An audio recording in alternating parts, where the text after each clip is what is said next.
Hello दोस्तों, नमस्कार। मैं जय वर्मा एटा एडवांस क्लासेस में आप सभी लोगों का स्वागत करता हूं। उम्मीद करता हूं आप और आपका परिवार आनंदमय होगा। हमारे एटा एडवांस टीम की ओर से जो अब तक वीडियो दिए गए आप उन्हें लगातार देख रहे होंगे।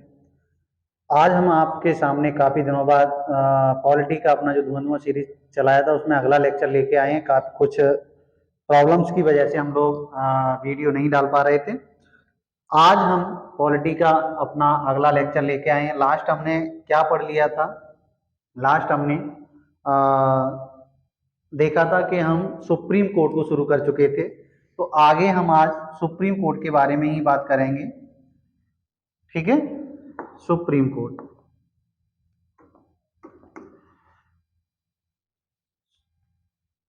सुप्रीम कोर्ट ये भाग 5 के अंतर्गत है और अनुच्छेद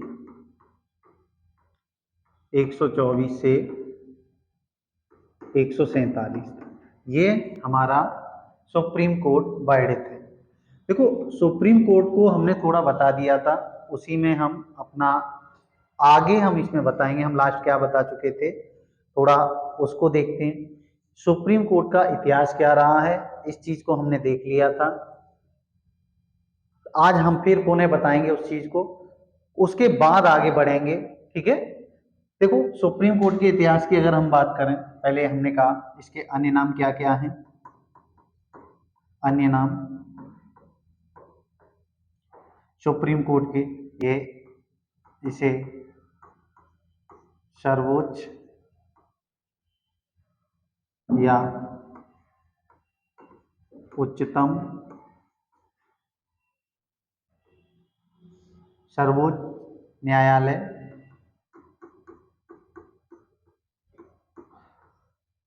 उच्चतम न्यायालय,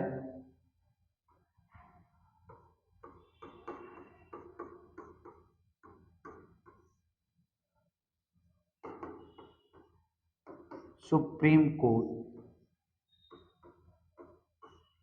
इन नामों से भी जाना जाता है। ये इसके अन्य नाम रहेंगे। देखिए, हमने लास्ट जो देखा था वो इतना बता दिया था कि सुप्रीम कोर्ट की अवधारणा सबसे पहले भारत में कब आई? जो 1773 का रेगुलेटिंग एक्ट आया था, उस रेगुलेटिंग एक्ट के तहत ही 1774 में पहली बार हमारे भारत, उस समय भारत की राजधानी कलकत्ता थी, तो कलकत्ता में ही सुप्रीम कोर्ट की एक अवधारणा लाई गई, जिसके पहले सीजे थे वो एलिजा इम्पे बनाए गए। अब उसके बाद इस सुप्रीम कोर्ट को मैंने बताया था आपको कि इसमें ये अंतिम अपील इसके खिलाफ, मतलब सुप्रीम का मतलब होता है कि ऐसा न्यायालय जिसकी कोई अंतिम निर्णय देता हो। ठीक है, इसके खिलाफ किसी भी न्यायालय में अपील नहीं की जा सकती। लेकिन जो हमारे यहाँ 1774 में कलकत्ता में बना था, उसके खिलाफ हम जो ब्रिटेन का प्रीवी काउंसिल था उसमें क्या कर सकते थे? अपील कर सकते थे। और अब 1774 में तो नाम मात्र का सुप्रीम कोर्ट बन गया है, लेकिन आगे चलकर इसमें 1700 वो 1935 का जब एक्ट आता है, उस 1935 के एक्ट के तहत हमारे सुप्रीम कोर्ट को संघीय रूप दे दिया जाता है। ठीक है, संघीय रूप 1937 में दिया जाता है। तब इसके सीजे बनते हैं वो मॉरिस गुएर बनते हैं। इस चीज को हम लास्ट देख चुके हैं। संघीय रूप दे दिया गया। अब वास्तव में जो हमारा दिल्ली में सुप्रीम कोर्ट, उसका गठन है वो 26 जनवरी 1950 को कर दिया गया, लेकिन इसका जो उद्घाटन हुआ वो 28 जनवरी 1950 को हमारे एमसी शीतलवाड़ द्वारा किया गया था। तो यहां से आज हम इसको स्टार्ट करेंगे, सुप्रीम कोर्ट को। तो सुप्रीम कोर्ट की अगर हम बात करें तो इसके अन्य नाम क्या है? सर्वोच्च न्यायालय है, उच्चतम न्यायालय है, सुप्रीम कोर्ट है।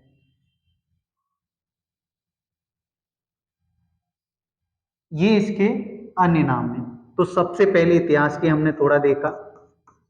इतिहास, इसका इतिहास क्या रहा है? 1773 के जो हमारा रेगुलेटिंग एक्ट था,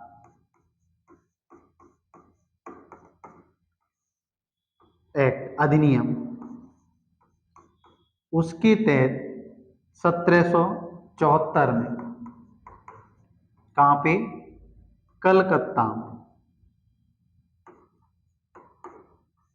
कलकत्ता में ये सुप्रीम कोर्ट लाया गया, एससी बनाया गया, जिसके सीजे कौन बनाए गए?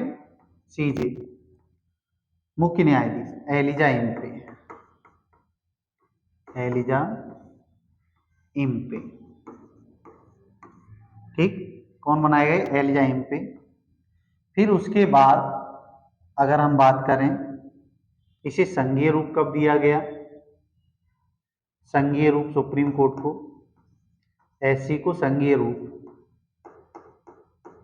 संघीय, फेडरल, ठीक है, संघीय फेडरल रूप कब दिया गया?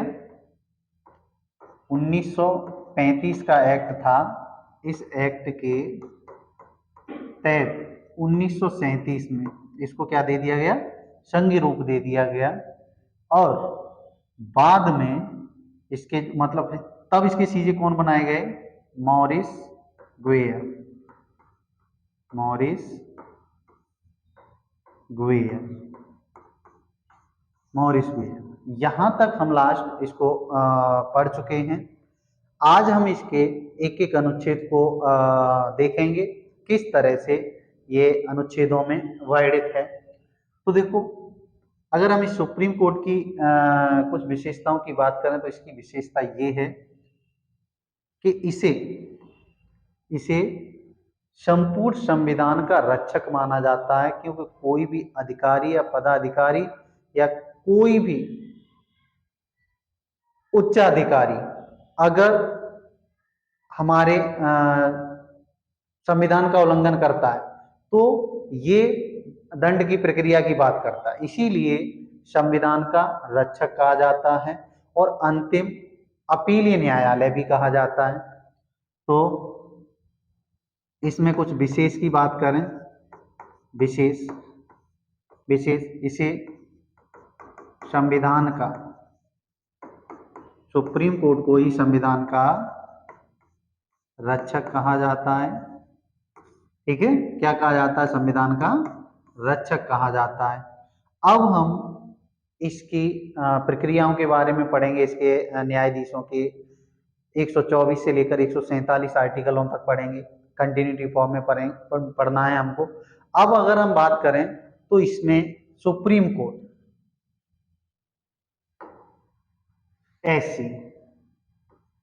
एससी मतलब सुप्रीम कोर्ट, ठीक, सुप्रीम कोर्ट।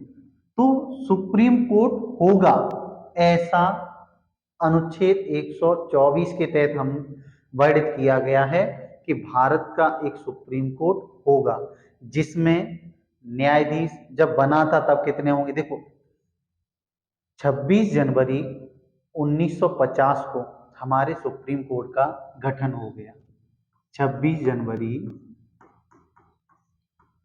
1950 को हमारे सुप्रीम कोर्ट का क्या हो गया? गठन हो गया। लेकिन उद्घाटन नहीं हुआ है।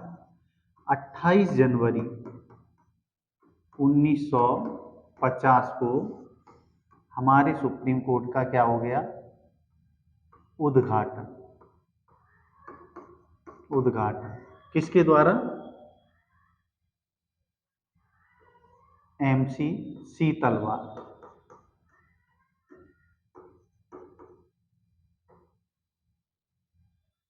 ठीक है, MC सीतलवाड़ के द्वारा, इनके द्वारा उद्घाटन कर दिया गया। अब देखिए, 26 जनवरी 1950 को बनकर ये गठन हो गया।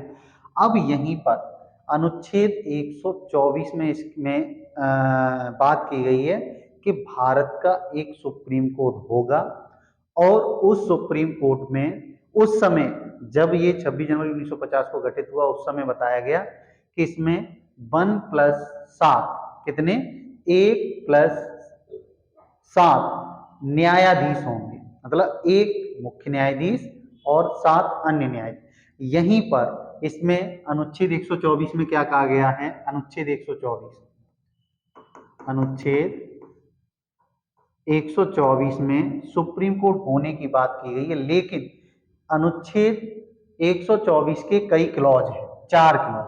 तो अनुच्छेद 124 वन है, उसमें कहा गया है कि भारत का एक सुप्रीम कोर्ट होगा जिसके एक मुख्य न्यायाधीश तथा 7 अन्य न्यायाधीश हों। ये इस समय की बात की जा रही है, इस समय की बात। और इसी अनुच्छेद 124 में ही कहा गया है कि संसद समय समय पर कानून बनाकर इन न्यायाधीशों की संख्या में क्या कर सकती है, वृद्धि कर सकती है। ऐसा अनुच्छेद 124 वन में कहा गया है। तो क्या है, देखो अनुच्छेद 124 वन, भारत का एक ऐसी होगा जो, इस समय की मैं बात कर रहा हूं, 1+7 न्यायाधीशों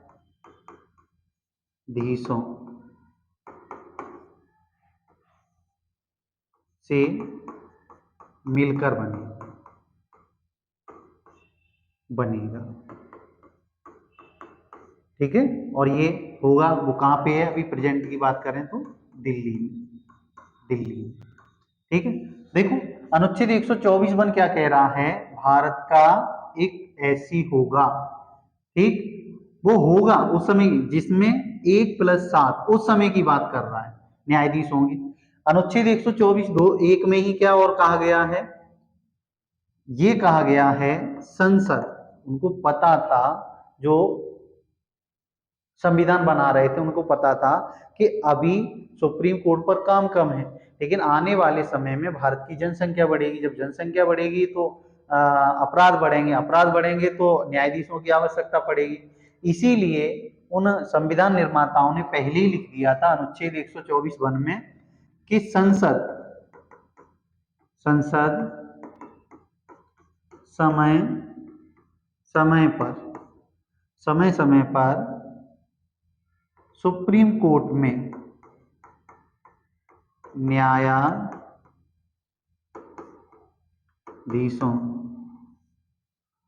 की संख्या में कानून या विधि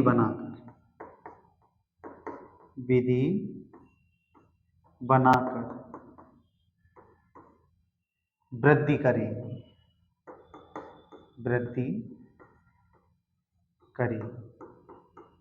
कौन करेगी, ये ध्यान रखना, संसद।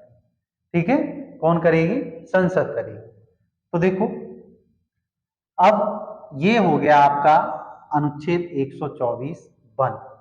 अनुच्छेद 124 वन हो गया, उसमें क्या है कि भारत का एक सुप्रीम कोर्ट होगा जिसमें 1+7 न्यायाधीश होंगे, लेकिन ये भी लिख दिया गया कि अनुच्छेद 124 वन के तहत ही संसद जब आवश्यकता पड़ेगी तब न्यायाधीशों की संख्या को बढ़ा सकती है। ये हमारा अनुच्छेद 124 वन है।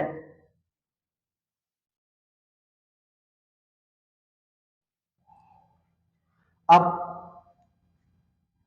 आगे देखेंगे, देखो मैंने बताया है अनुच्छेद 124 के 4 क्लॉज हैं, 4 में हमने पहला पढ़ लिया। अब ये हमारा क्या था, उस समय बताया, लेकिन वर्तमान की स्थिति की अगर हम बात करें,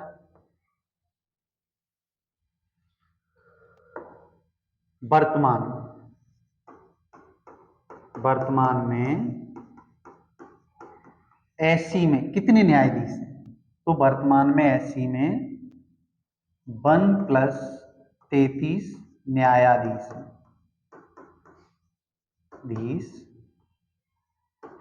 1+33 का मतलब क्या है, एक सीजेआई है, CJI chief justice of India, Bharat के मुख्य न्यायाधीश, ठीक, जो डीवाई चंद्रचूड़ है, डीवाई चंद्रचूड़ वर्तमान, और 33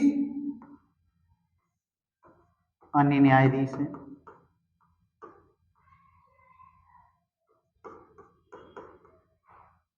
33 अन्य न्यायाधीश हैं। ठीक, तो देखो जो कहा गया है ना, संसद समय समय पर ऐसी में न्यायाधीशों की संख्या में कानून या विधि बनाकर वृद्धि कर सके। तो देखो शुरुआत में कितने थे, 1+7, एक मुख्य न्यायाधीश। और जो मुख्य न्यायाधीश थे जब गठित हुआ था वो कौन थे, हीरालाल जे कानिया। यहाँ कौन थे, हीरालाल जे कहानिया या कीनिया, ये थे उस समय जब बना था सीजेआई। और वर्तमान में कौन है, DY चंद्रचूड़। और 33 अन्य न्यायाधीश हैं। तो देखो ये संख्या बड़ी है ना, वो 124 वन के तहत ही बड़ी है। अब हम बात करेंगे अगला अनुच्छेद। अगला अनुच्छेद पहले करेंगे हम अनुच्छेद 124(3) की। न्यायाधीश बनेगा कौन, न्यायाधीश बनने के लिए योग्यता क्या हो, उसके बारे में बात करें। तो देखो वैसे तो क्या रहा है कि न्यायाधीश बनने की योग्यता में ये रहा है कि भारत का नागरिक हो, 65 वर्ष की आयु पूरी न की हो। अब योग्यताओं में उसके पास कोई, पहले हमने बता दिया भारत का नागरिक हो, 65 वर्ष की आयु पूरी न की हो, और वो किसी, जो हमारा हाई कोर्ट है उसमें 5 वर्षों तक न्यायिक पद धारण किया हो उसने, या 10 वर्षों तक वो किसी न्यायाधीश, जो हमारा हाई कोर्ट है, जो बोलते हैं राज्यों के कोर्ट, हाई कोर्ट, उसमें क्या रहा हो, अधिवक्ता मतलब वकील रहा हो। या राष्ट्रपति की नजरों में कोई कानून वेत्ता है, विधि का ज्ञाता है, उन व्यक्तियों को हम क्या कर सकते हैं, योग्यता के आधार पर न्यायाधीश बना सकते हैं। तो इसमें अनुच्छेद 124(3) में क्या है, न्यायाधीश बनने की योग्यता, न्यायाधीश बनने की योग्यता, योग्यता मैं 103 पढ़ा रहा हूं, 102 छोड़ दिया है, आप परेशान हो। न्यायाधीश बनने की योग्यता, या योग्यता क्या है, वही भारत का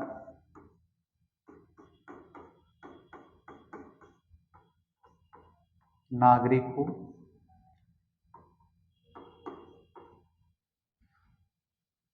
दूसरा 65 वर्ष की आयु पूरी नहीं की हो, वर्ष की आयु पूरी न की हो,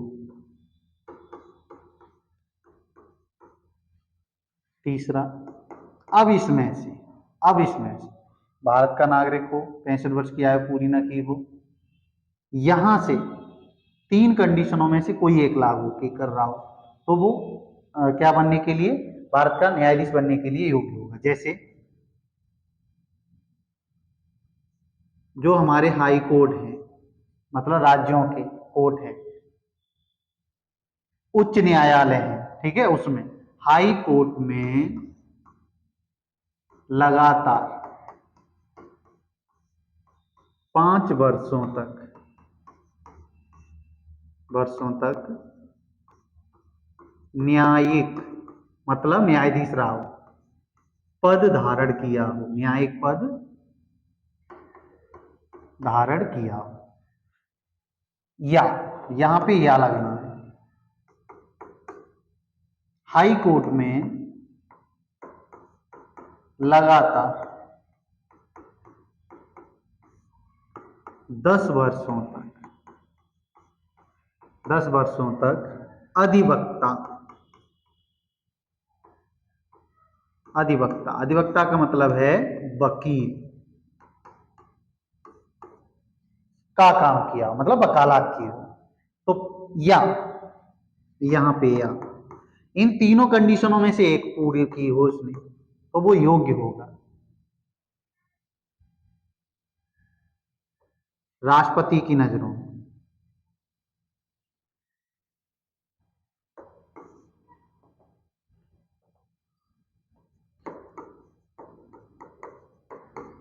राष्ट्रपति की नजरों में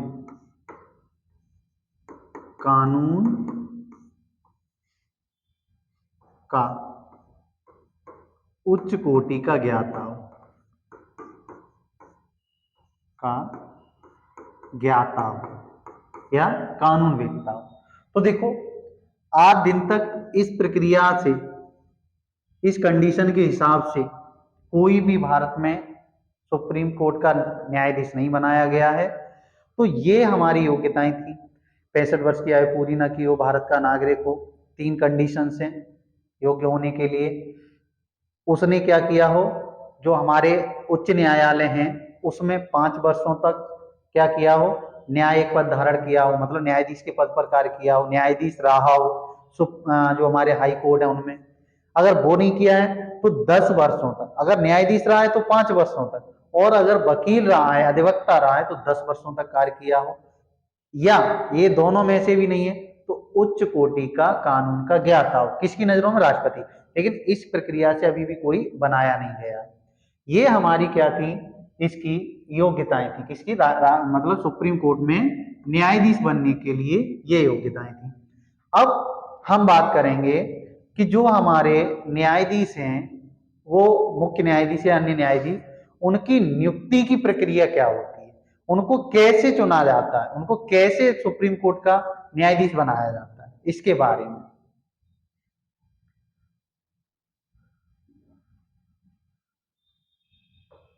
देखिए, अब अनुच्छेद 124(3) की बात करें। अनुच्छेद 124(3) की बात करेंगे। इसमें क्या है, सुप्रीम कोर्ट के न्यायाधीश बनाने की जो प्रक्रिया है वो। अब प्रक्रिया आरंभ में क्या रही थी, देखो, मैं प्रक्रिया की अगर बात करें तो आरंभ में ये प्रक्रिया थी कि मंत्रिपरिषद 1950 से लेकर 1993 तक ये प्रक्रिया रही है कि मंत्रिपरिषद की सिफारिश पर राष्ट्रपति द्वारा किसी भी व्यक्ति, मतलब किसी वरिष्ठता के आधार पर भी बनाए जाते थे। वरिष्ठता का आधार अभी बताएंगे हम। वरिष्ठता के आधार पर अन्य न्यायाधीशों में से या अन्य न्यायाधीशों को क्या बनाया जा सकता था, सुप्रीम कोर्ट का न्यायाधीश बनाया जा सकता था। अब लेकिन वहां सिफारिश किसकी होती थी? मंत्रिपरिषद की। 1950 से लेकर 1993 तक। फिर 1993 में क्या हो गई, 1993 में कॉलेजियम प्रणाली आई। कॉलेजियम प्रणाली में क्या कहा गया, कॉलेजियम प्रणाली लाई इसलिए गई क्योंकि अनुच्छेद 50 में हमारे में सीधा सीधा ये कहा गया है कि कार्यपालिका और न्यायपालिका का कार्य दोनों का अलग अलग हो, पृथक्करण हो। अब इसमें क्या होता था भाई, मंत्रिपरिषद ने क्या किया, सिफारिश कर दी है, मतलब जिस व्यक्ति की सिफारिश कर दी वही व्यक्ति वहां का राष्ट्रपति वो बनेगा, सुप्रीम कोर्ट का न्यायाधीश बनेगा। अब इसमें क्या होता था, कभी कभी सरकारों के, अब मंत्रिपरिषद कौन है? मंत्रिपरिषद सरकार है। सरकारों में क्या है, अब सरकारों के हित जुड़े होते थे। तो अब सरकार ने ही, मंत्रिपरिषद मतलब सरकार ने ही उस व्यक्ति को सुप्रीम कोर्ट का न्यायाधीश बना दिया है। तो अब वो न्यायाधीश जिसको मंत्रिपरिषद की सिफारिश पर बनाया गया, क्या वो सरकार के विरुद्ध निर्णय दे पाएगा? नहीं दे पाएगा, क्यों? उसे पता है कि हमको बनाया किसने है, सरकार ने, मंत्रिपरिषद ने बनाया है। अब मंत्रिपरिषद के खिलाफ ही हम निर्णय कैसे देंगे? तो इस बात को लेकर 1993 में मंत्रिपरिषद की सिफारिश को समाप्त किया गया और कॉलेजियम प्रणाली लाई गई। कॉलेजियम प्रणाली का हमारे संविधान में उल्लेख नहीं है, ये मीडिया द्वारा दिया गया एक समिति है। इस समिति में कहा गया कि कॉलेजियम प्रणाली के तहत अब सुप्रीम कोर्ट के न्यायाधीशों की नियुक्ति होगी वरिष्ठता के आधार पर। अब इस कॉलेजियम प्रणाली 1993 में लाई गई है, उसमें 5 सदस्यों की समिति बनेगी, जिसमें एक मुख्य न्यायाधीश होंगे, भारत के मुख्य न्यायाधीश होंगे, सीजेआई होंगे, प्लस 4 अन्य न्यायाधीश होंगे। अब ये लोग जिस व्यक्ति की अन्य न्यायाधीश या मुख्य न्यायाधीश बनने के लिए वरिष्ठता के आधार पर, अगर मुख्य न्यायाधीश बनेगा तो वरिष्ठता के आधार पर, और अन्य न्यायाधीश बनेगा तो जो कंडीशंस हैं उसके हिसाब से कॉलेजियम प्रणाली की सिफारिश पर न्यायाधीशों की नियुक्ति करेंगे, मतलब न्यायाधीशों की सिफारिश करेंगे। और नियुक्ति कौन करेंगे? राष्ट्रपति द्वारा। पहले तो 1950 से लेकर 1993 तक जो प्रक्रिया चली वो मंत्रिपरिषद की सिफारिश पर हमारे राष्ट्रपति द्वारा नियुक्त किए जाते थे। लेकिन 1993 के बाद जैसे ही कॉलेजियम प्रणाली आई तो मंत्रिपरिषद की सिफारिश को समाप्त कर दिया गया और अब सिफारिश किसकी दे दी गई? सिफारिश दे दी गई कोलिजियम प्रणाली। कोलिजियम प्रणाली में कौन है? 5 सदस्य हैं। उन्हीं 5 सदस्यों की सिफारिश पर वो 5 सदस्य जिस सदस्य को न्यायाधीश बनाने की बात करेंगे व्यक्ति को, उसको राष्ट्रपति द्वारा क्या बना दिया जाएगा? न्यायाधीश बनाया दिया जाएगा सुप्रीम कोर्ट में। तो इसमें क्या है? न्यायाधीश बनाने की प्रक्रिया, न्यायाधीश की नियुक्ति की प्रक्रिया, न्यायाधीशों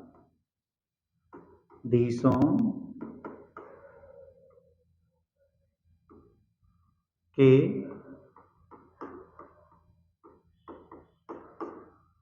नियुक्ति की प्रक्रिया, इसका उल्लेख। अब न्यायाधीशों की, वैसे देखो मैं कह रहा हूं सुप्रीम, अगर सीजेआई बनेगा, सीजेआई की नियुक्ति की जाए, ठीक है, प्रक्रिया क्या? पहले पहले इसको समझ लो, प्रक्रिया थी क्या?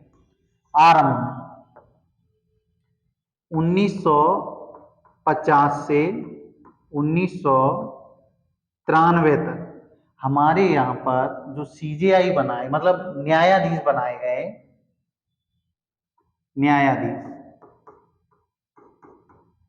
न्यायाधीश 1950 से 1993 तक न्यायाधीश बनाए गए, वो किसकी सिफारिश पर? मंत्री परिषद की सिफारिश पर,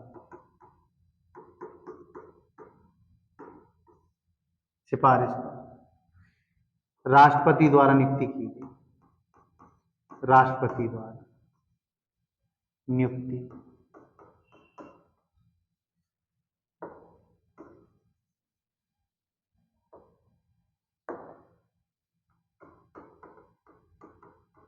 राष्ट्रपति द्वारा, ठीक है, नियुक्ति की गई 1950 से 1993।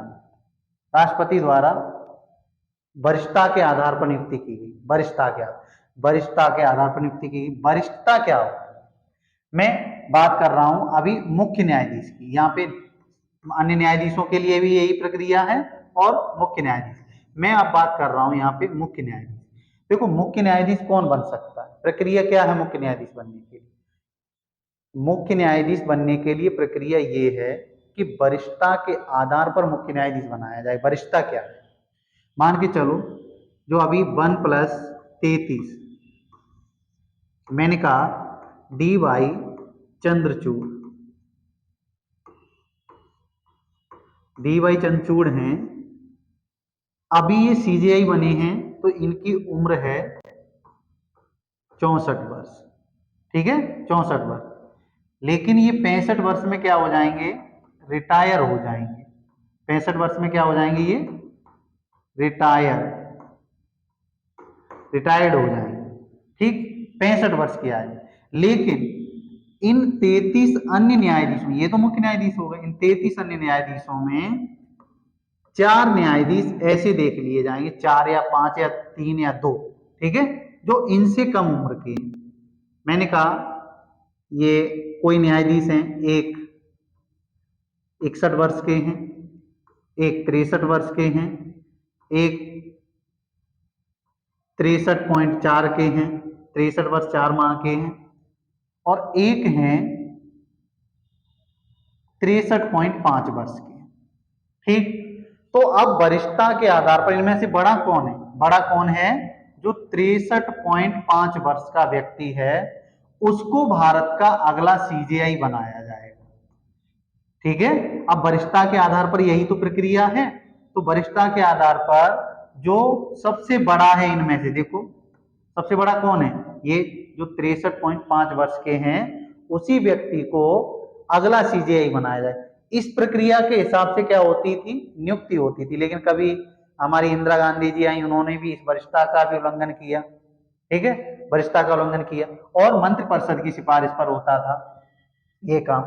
अब देखिए 1993 तक तो हुआ, ठीक है। अब देखिए यहाँ पे ये क्या है, 1993 में ही विवाद छिड़ गया इस बात को लेकर सुप्रीम कोर्ट में। क्या विवाद छिड़ गया? कि भाई आपने अनुच्छेद 50 में लिखा है कि कोई भी, मतलब सीधा सीधा लिखा गया है कि न्यायपालिका और कार्यपालिका का पृथक्करण होना चाहिए। तो यहाँ पे देखो मंत्रिपरिषद क्या है, कार्यपालिका का अंग है और न्यायपालिका में वो न्यायाधीशों की सिफारिश कर रही है। तो ये तो क्या हुआ, ये तो गलत काम है ना, बिल्कुल अन्याय का काम है। ठीक, तो मंत्रिपरिषद का यहां से छीना गया और यहीं पर क्या लाई गई 1993 में क्या लाया गई, कॉलोजियम प्रणाली।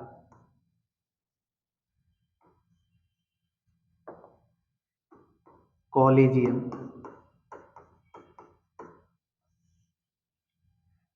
प्रणाली प्रणाली ये किसके द्वारा दिया गया है, भारतीय मीडिया द्वारा। संविधान में इसका उल्लेख नहीं है, भारतीय मीडिया ने इसे दिया है। मीडिया, संविधान में उल्लेख नहीं है, इसका वर्णन संविधान में वर्णन नहीं है, भारतीय मीडिया द्वारा दिया गया है ये कॉलेजियम प्रणाली। अब कॉलेजियम प्रणाली क्या है, इसमें ये कहा गया है ये एक समिति है, ये क्या है, एक समिति है और समिति में क्या है, 5 सदस्य हैं। कितने, 5 सदस्य हैं। 5 सदस्यों में कौन है, 1+4।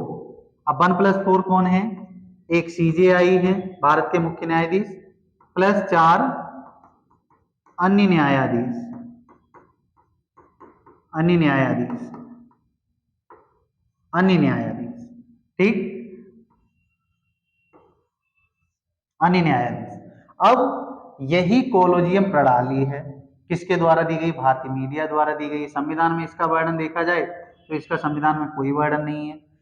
समिति में कितने सदस्य हैं, 5 सदस्य हैं, 4+1, 4 में एक कौन है, हमारे भारत के मुख्य न्यायाधीश होंगे वो हैं और अन्य न्यायाधीश।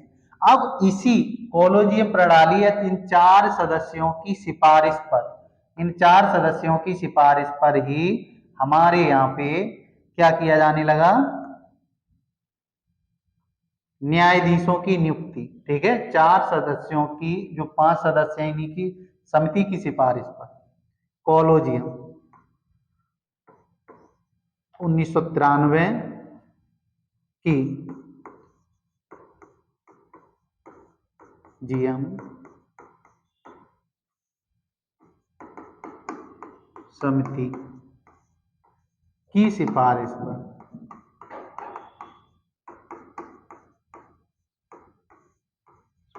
मतलब ये कॉलेजियम प्रणाली जिस समिति की सिफारिश, जिस व्यक्ति की सिफारिश कर देंगे राष्ट्रपति, उसी व्यक्ति को क्या बना देंगे, न्यायाधीश बना देंगे। चाहे मुख्य न्यायाधीश, मतलब मुख्य न्यायाधीश तो वरिष्ठता के आधार पर बनेगा, अन्य न्यायाधीश बनेंगे तो। ठीक है, 1993 की कॉलेजियम समिति की सिफारिश पर राष्ट्रपति द्वारा सीजेआई की नियुक्ति की जाएगी।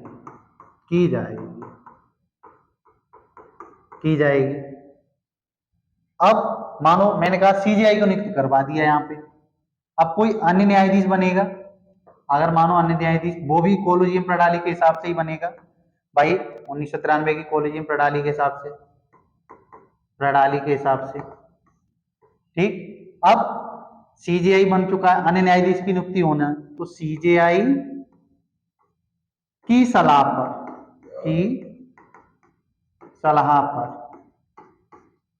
ठीक है, और सीजेआई की सलाह है भाई, सलाह पर राष्ट्रपति द्वारा अन्य न्यायाधीशों की भी नियुक्ति की जाएगी। अब यहाँ पे क्या है, सीजेआई की सलाह है, अब सलाह में तो वो भी यहाँ पे भी है सिफारिश और +4 वो भी, तो मतलब कॉलेजियम प्रणाली के आधार पर भी अन्य न्यायाधीशों की नियुक्ति भी राष्ट्रपति द्वारा की जाएगी और सीजेआई को वरिष्ठता के आधार पर बनाया जाएगा। ठीक, नियुक्ति कौन करेंगे, राष्ट्रपति ही करेंगे दोनों कंडीशन में। तो ये हमारा कॉलेजियम प्रणाली थी 24(3) के तहत अब उनकी प्रक्रिया शुरुआत में रही किस तरह से मंत्रिपरिषद की सिफारिश पर मंत्रिपरिषद को हटा दिया गया। अब जैसे ही मंत्रिपरिषद की सिफारिश को हटाया गया तो इसमें न्यायिक क्षेत्र से जुड़े हुए न्यायिक क्षेत्र से ही जुड़े हुए व्यक्ति काम करने लगे। अब जब न्यायिक क्षेत्र से जुड़े हुए काम करने लगे मतलब कार्यपालिका से बिल्कुल अलग हो गए ये लोग, कार्यपालिका से न्यायपालिका पृथक्करण हुआ तो फिर उसमें सरकारों के खिलाफ निर्णय आने लगे। तो ये चीज कहीं ना कहीं 1993 से लेकर 2013 तक खटकती चली आई सरकारों को, क्यों उनके विरुद्ध अब फैसले आने लगे, पहले फैसले आते नहीं थे। तो इसमें क्या हुआ 2013 में 2013 में कांग्रेस सरकार ने किसने कांग्रेस सरकार ने कॉलेजियम प्रणाली को समाप्त करने के लिए एक राष्ट्रीय न्यायिक नियुक्ति कमीशन बनाने की बात की कांग्रेस ने।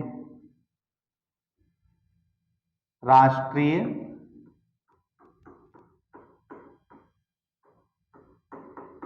न्यायिक नियुक्ति आयोग बनाने के बारे में सोचा, मतलब जिसे NJAC national judicial appointment commission, NJAC national judicial appointment commission, इस आयोग को बनाने की इसके दिमाग में आया कांग्रेस सरकार के, बोले कि हम ये आयोग बनाएंगे और कॉलेजियम प्रणाली को समाप्त करेंगे, क्योंकि सरकारें चिड़ी हुई थी कॉलेजियम प्रणाली की वजह से, क्योंकि सरकारों के विरुद्ध अब निर्णय आने लगे थे। तो इस वजह से लेकर कांग्रेस सरकार ने क्या किया 2013 में उसके मन में आया कि राष्ट्रीय न्यायिक नियुक्ति आयोग बनाएंगे और कॉलेजियम प्रणाली को समाप्त करेंगे। अब इसके लिए क्या करना पड़ेगा, संविधान संशोधन करना पड़ेगा, संविधान संशोधन विधेयक बिल लाना पड़ेगा। तो क्या हुआ दिसंबर 2013 में कांग्रेस सरकार ने क्या किया 2013 में 120वां हमारा संविधान संशोधन बिल लोकसभा में पेश कर दिया, और लोकसभा से पारित भी करा लिया, लोकसभा में पेश कर दिया और पारित भी करा लिया। अब राज्यसभा में जाता तब तक क्या हो गए थे 2014 में चुनाव थे, उसी समय दिसंबर में चुनाव की प्रक्रिया थी।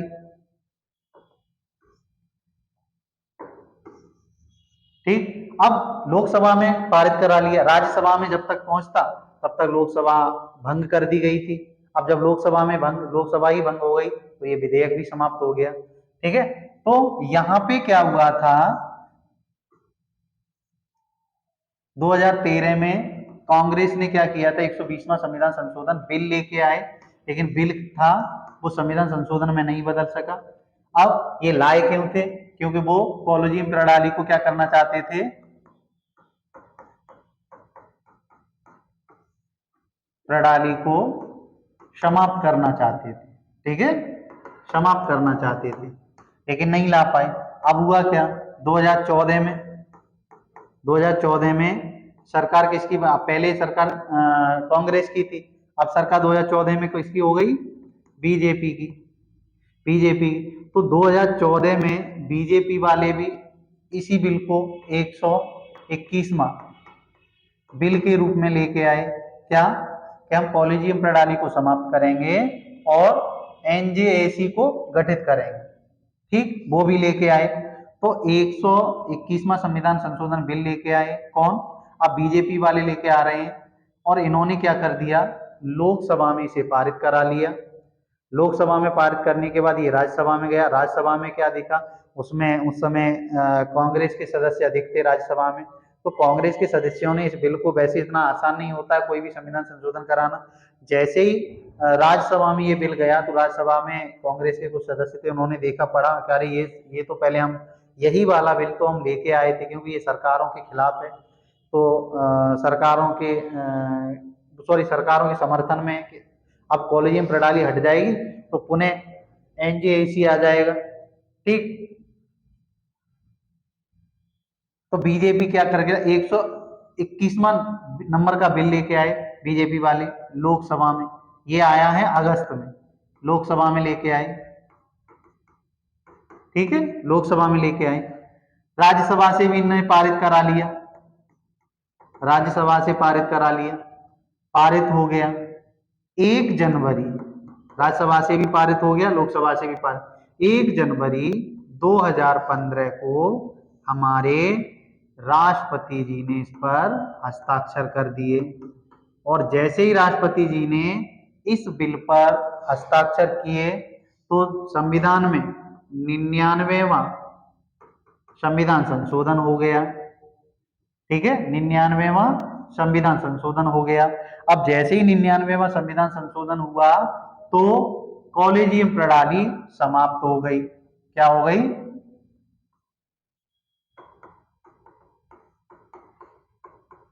कॉलेजियम प्रणाली क्या हो गई?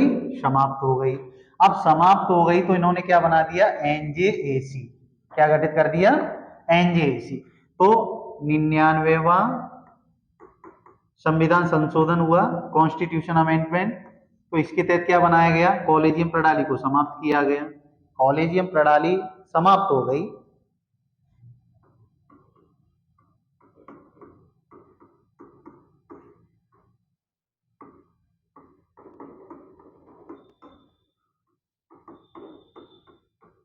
क्षमा, ठीक है।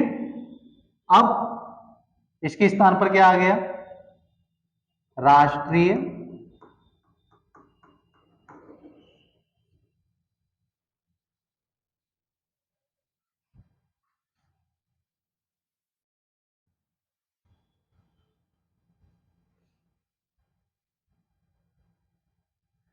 राष्ट्रीय न्यायिक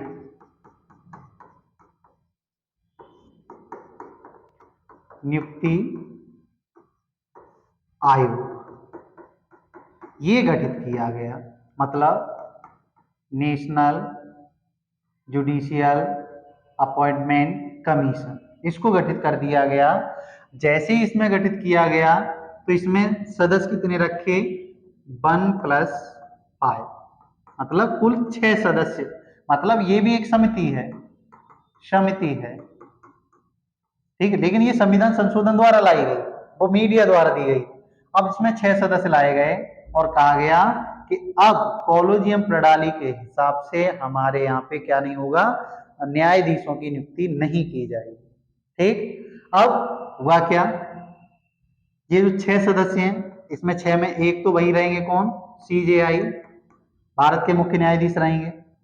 अब इसमें 2 अन्य न्यायाधीश रहेंगे, उसमें 4 अन्य न्यायाधीश थे, 2 अन्य न्यायाधीश रहेंगे, अन्य न्यायाधीश रहेंगे। अब देखो 6 में से 3 हो गए, एक कानून मंत्री होगा, केंद्रीय कानून मंत्री, कानून मंत्री होगा। 2 ऐसे व्यक्ति होंगे जो विधि वेत्ता होंगे, ऐसे व्यक्ति जो विधि वेत्ता होंगे, विधि वेत्ता, विधि वेत्ता मतलब कानून के अच्छे जानकार हो। अब 2 ऐसे व्यक्ति होंगे, देखो मैंने बता दिया इन 5 में, एक तो सीजीआई होगा ही मुख्य न्यायाधीश, 2 अन्य न्यायाधीश, तो ये 3 तो हो गए किसके? न्यायिक क्षेत्र से, न्यायिक क्षेत्र से, और ये सरकार का आदमी हो गया। अब 2 ऐसे व्यक्ति जो विधि वेत्ता हो। अब विधि वेत्ता में ये कौन बनाएंगे? ये कहां से आएंगे? ये पीएम की एक समिति गठित होगी, उस समिति में विपक्ष का नेता भी शामिल होगा। इनके द्वारा इन व्यक्तियों को लाया जाएगा। फिर इन 6 की सिफारिश पर, इन 6 सदस्यों की सिफारिश पर जिस व्यक्ति को न्यायाधीश बनाना है उसकी सिफारिश ये समिति करेगी, और इस समिति की सिफारिश पर राष्ट्रपति उस व्यक्ति को क्या कर देंगे? न्यायाधीश नियुक्त कर देंगे। किस समिति की सिफारिश पर? एनजेएसी समिति की सिफारिश। लेकिन सरकार यहाँ ये भूल गई थी कि यहाँ पे जो बहुमत होना चाहिए वो 3-3 का हो,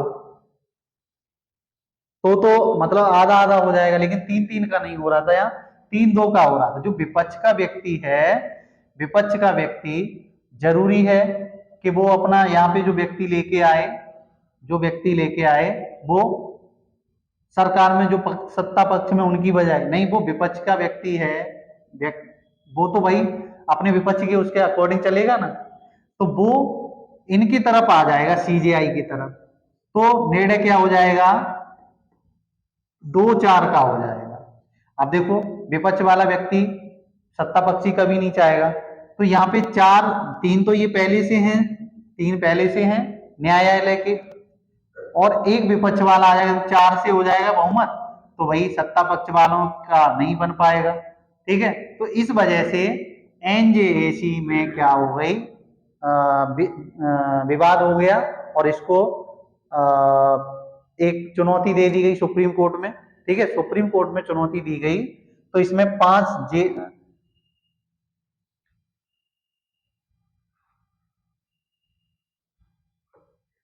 देखिए, एनजेएसी एसी, अब इस समिति के लिए सुप्रीम कोर्ट में चुनौती दे दी गई। अब जब जैसी चुनौती दी गई, तो इसमें क्या हुआ, इसमें क्या हुआ, एक 5 सदस्यीय सदस्यीय बेंच बिठाई गई। बेंच मतलब पीठ। जेएस खैर के न्यायाधीश थे, उनकी अध्यक्षता में, मेरे हिसाब से जेएस खैर थे, उनकी अध्यक्षता में 5 सदस्यीय पीठ बिठाई गई। तो इस पीठ ने एनजेएसी में क्या कहा, 3-2 से यहां निर्णय दे दिया, 3-2 से निर्णय दे दिया कि एनजेएसी को समाप्त किया। 3 लोग कह रहे हैं एनजेएसी को समाप्त कर दिया जाए, और 2 लोग कह रहे हैं नहीं। अब जैसे ही ये हुआ कि ये खैर समिति का निर्णय आया, तो एनजेएसी को क्या कर दिया गया, एनजेएसी एसी समाप्त, समाप्त कर दी गई। ठीक है, समाप्त कर दी गई इसको, और 16 अक्टूबर 2015 को पहली बार 99वां सीए, मतलब कॉन्स्टिट्यूशन अमेंडमेंट भी भंग कर, मतलब समाप्त कर दिया है, समाप्त। तो एकमात्र कॉन्स्टिट्यूशन अमेंडमेंट है जिसको सुप्रीम कोर्ट ने क्या किया है, भंग किया है। तो ये था हमारा एनजेसी, फिर समाप्त कर दिया गया, और फिर इससे इसमें क्या लागू कर दिया गया, कॉलेजियम प्रणाली, कॉलेजियम प्रणाली वर्तमान में भी लागू है। तो ये हमारे न्यायाधीशों की नियुक्ति की प्रक्रिया थी, कैसे कैसे रुकावटें आई, कब कॉलेजियम प्रणाली आई, फिर एनजेएसी बना, एनजेएसी के बाद फिर कॉलेजियम प्रणाली आ गया। तो आज वर्तमान में जो हमारे न्यायाधीशों की नियुक्ति होती है वो एनजेएसी की तरफ से होती है। एक बार आप इसको देख लेना, ये जेएस खैर ही थे या कोई और थे, मुझे थोड़ा कंफ्यूज है इसमें, तो आप इसके लिए एक बार गूगल कर लेना। ठीक, अब आगे की अगर हम बात करें, अनुच्छेद 124(4) की बात करें। अब तो नियुक्ति थी, नियुक्ति, अब इनको शपथ कौन दिलाएगा, न्यायाधीशों को या मुख्य न्यायाधीश को शपथ दिलाने का कार्य करते हैं, मुख्य न्यायाधीश को शपथ दिलाने का कार्य करते हैं वो हमारे राष्ट्रपति जी करते हैं। ठीक है, राष्ट्रपति द्वारा इनको शपथ दिलाई जाती है। अब हम बात करेंगे अनुच्छेद 124(4). अब तक तो इनकी नियुक्ति थी, ठीक है, अब तक इनकी नियुक्ति थी। अब अनुच्छेद 124(4) की बात करेंगे।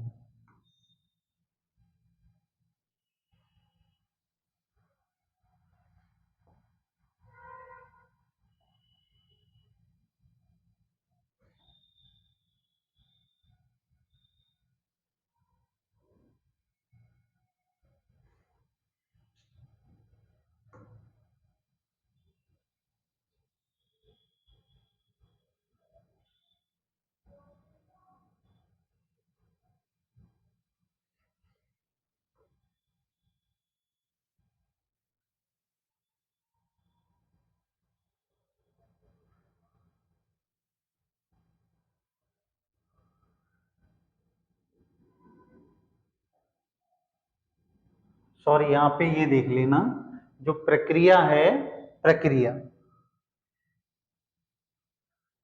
ये ये प्रक्रिया है अनुच्छेद 124 दो में है।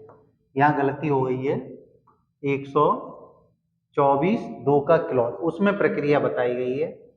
ठीक है, अब ये सही है,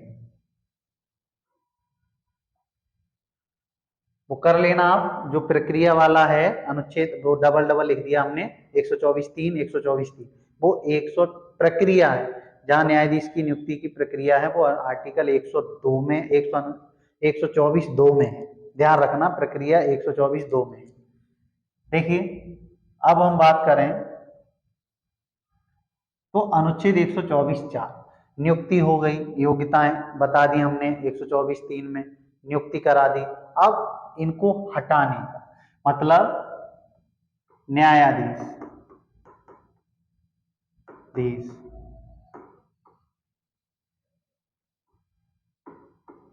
को हटाने का महाभियोग। वैसे महाभियोग केवल उपराष्ट्रपति पर, राष्ट्रपति पर ही आता है, लेकिन यहाँ प्रयोग कर दिया गया है महाभियोग प्रक्रिया। ठीक है, तो इनको हटाया भी जा सकता है, जी बिल्कुल हटाया जा सकता है। एक तो अनुच्छेद 124 दो के तहत इनकी पदावधि पूरी हो जाए।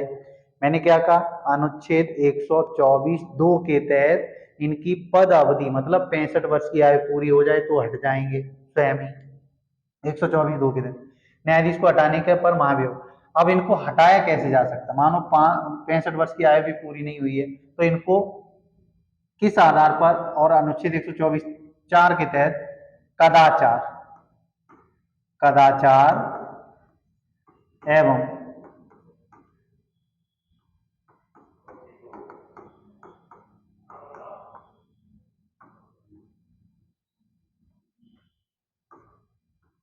असमर्थता के आधार पर। कदाचार, कदाचार का मतलब समझ रहे हैं, जैसे कोई मिस बिहेवियर के अकॉर्डिंग, ठीक है, निर्णय ही नहीं देना आता है। असमर्थता, जैसे मानो अपंगता आ गई हो, लकवा मार गया हो, लेकिन वो कहता नहीं हमें कार्य करना है, देख उस असमर्थ है, फिर भी काम किए जा रहे हैं उस आधार पर। कदाचार, कदाचार का मतलब आप जानते, सदाचार का उल्टा है, मतलब कदाचार उस अकॉर्डिंग निर्णय देने नहीं जानते हो। ठीक है, तो इस आधार पर उन पर उन्हें महाभियोग की प्रक्रिया से हटाया जा सकता है। अब कदाचार एवं असमर्थता के आधार पर इनको हटाया जाएगा। हटाने से पहले क्या क्या किया जाएगा, 14 दिन पूर्व, 14 दिन पूर्व क्या दी जाएगी, सूचना दी जाएगी। ठीक है, 14 दिन पहले इनको सूचना दी जाएगी। और इनको हटाने के लिए जो प्रस्ताव आएगा, अगर लोकसभा में आ रहा है प्रस्ताव, तो वो वहां 100 सदस्यों का समर्थन हो, 100 सदस्यों का समर्थन हो, या राज्यसभा में आ रहा है प्रस्ताव इनके हटाने का, तो वहां 50 सदस्यों द्वारा समर्थन हो। कितने, 50 सदस्यों द्वारा समर्थन हो। 14 दिन पहले सूचना दे दी जाएगी। लोकसभा में आएगा तो 100 सदस्यों द्वारा, राज्यसभा में आएगा 50 सदस्यों द्वारा समर्थन प्राप्त होना चाहिए। और अगर दोनों में पारित हो जाता है, ठीक है, तो उपस्थित तथा मतदान करने वाले 2/3 बहुमत से, 2/3 बहुमत से, 2/3 बहुमत से क्या किया जाएगा, 2/3 बहुमत से पारित कराया जाएगा। ठीक है, पारित अगर हो जाता है तो फिर लोकसभा अध्यक्ष द्वारा, लोकसभा अध्यक्ष द्वारा इस संपूर्ण महाभियोग प्रक्रिया की या बिल की, प्रस्ताव की क्या की जाएगी, लोकसभा सदस्य द्वारा एक 3 सदस्यीय समिति बनाई जाएगी। 3 सदस्यीय समिति बनाई जाएगी। अब ये 3 सदस्यीय समिति होगी ना, वो लोकसभा अध्यक्ष द्वारा गठित की जाएगी। इसमें कौन कौन होगा, एक एससी का न्यायाधीश होगा, एक एचसी किसी भी जो हमारे हाई कोर्ट है उनका मुख्य न्यायाधीश होगा, मुख्य न्यायाधीश, और तीसरा वो होगा विधि वेत्ता, मतलब कानून का ज्ञाता, कानून का ज्ञाता। कानून का ज्ञाता, ये लोग होंगे, इस बिल की जांच करेंगे। ठीक है, इस बिल की जांच करेंगे और जांच करने के बाद अगर ये सही पाया जाता है तो हमारे राष्ट्रपति जी क्या कर देंगे, राष्ट्रपति जी इस पर हस्ताक्षर कर देंगे, क्योंकि संविधान संशोधन विधेयक है। ठीक है, राष्ट्रपति जी इस पर क्या कर देंगे, सॉरी सॉरी, संविधान संशोधन है ये, राष्ट्रपति जी इस पर हस्ताक्षर कर देंगे और हस्ताक्षर जैसे ही कर देंगे तो उस न्यायाधीश को क्या देना पड़ेगा, अपना त्याग पत्र देना पड़ेगा, अपने पद से हटना पड़ेगा।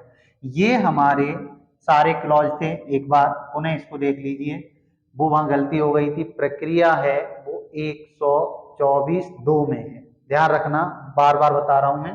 अब अनुच्छेद 124 क्या है, राष्ट्रपति को हटाने के महाभियोग प्रक्रिया। महाभियोग प्रक्रिया वैसे वास्तव में किसके लिए प्रयोग किया जाती है, हमारे राष्ट्रपति जी के लिए प्रयोग की जाती है, लेकिन यहाँ तो नाम मात्र के लिए नाम दे दिया है। और इनको हटाया कैसे जाएगा, कदाचार और असमर्थता के मान कोई न्यायाधीश है, उसे निर्णय देने ही नहीं आ रहे, ठीक है, उल्टी सीधी बातें कर रहे हैं निर्णय देने में, वो कदाचारी तो हो गया। दूसरी असमर्थता, असमर्थता का मतलब उसे लकवा मार गया हो, ठीक है, या मानसिक संतुलन बिगड़ गया हो, तो वो असमर्थ है, उस स्थिति में हटाया जाएगा। अब हटाने के लिए 14 दिन पूर्व उसको सूचना दी जाएगी। बिल लोकसभा में लाया जाएगा तो 100 सदस्यों का समर्थन हो, राज्यसभा में लाया गया तो 50 सदस्यों का समर्थन हो। वो दोनों से पारित करने के बाद इसमें 3 सदस्यीय एक समिति बनेगी। 3 सदस्य में एक सुप्रीम कोर्ट का न्यायाधीश होगा, कोई अन्य न्यायाधीश हो, हाई कोर्ट का किसी का मुख्य न्यायाधीश होगा, कानून का ज्ञाता होगा। ये 3 सदस्य इस बिल को मतलब जांच करेंगे। जांच के बाद ये अगर सही पाया जाता है तो राष्ट्रपति हमारे हस्ताक्षर कर देंगे, और जैसे ही राष्ट्रपति हस्ताक्षर करेंगे तो उस न्यायाधीश को क्या देना पड़ेगा, अपना त्यागपत्र देना पड़ जाएगा।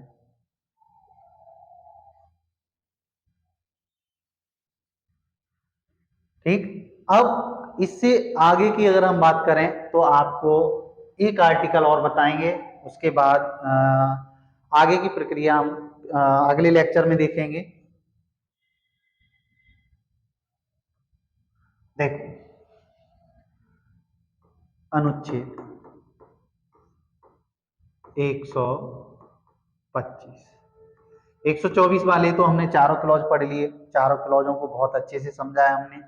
अब अनुच्छेद 125 में इनके जो हमारे न्यायाधीश हैं और अन्य न्यायाधीश हैं उनके वेतन की बात की गई है, जिनमें से हमारे मुख्य न्यायाधीश हैं उनको 2,80,000 रुपए पर माह वेतन दिया जाता है, और जो अन्य न्यायाधीश हैं उनको 2.5 लाख रुपए प्रति माह वेतन दिया जाता है, जो 2018 में 3 गुना बढ़ाया गया था।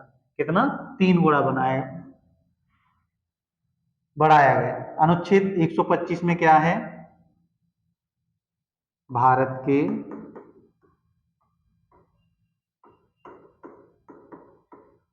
मुख्य न्यायाधीश व अन्य न्यायाधीश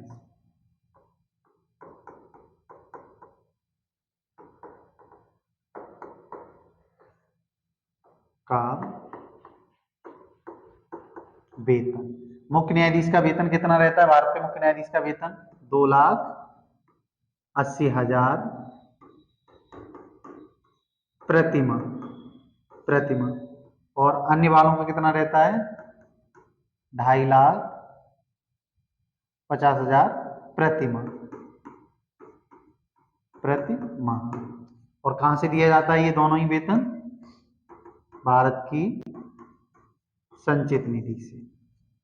ठीक, अब आगे के आर्टिकल 126 है कार्यवाहक के रूप में, ठीक है, 127, 128 वो हम आगे कल पढ़ेंगे।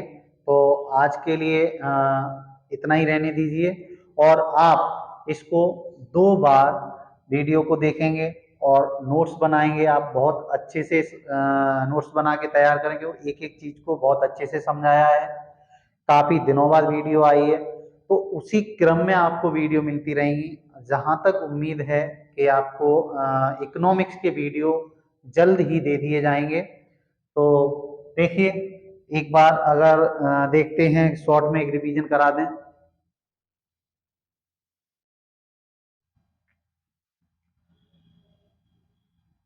टाइम कम होने की वजह से अब इसको लेक्चर को आगे कल ही कराया जाएगा। तो आप देखते रहिए, मस्त रहिए। अगर आपको अच्छा लगता है तो वीडियो को शेयर कर दीजिए और लाइक करें तो कर दें, ठीक है, अगर आपको अच्छा लगता है तो। ठीक है, ओके, थैंक यू।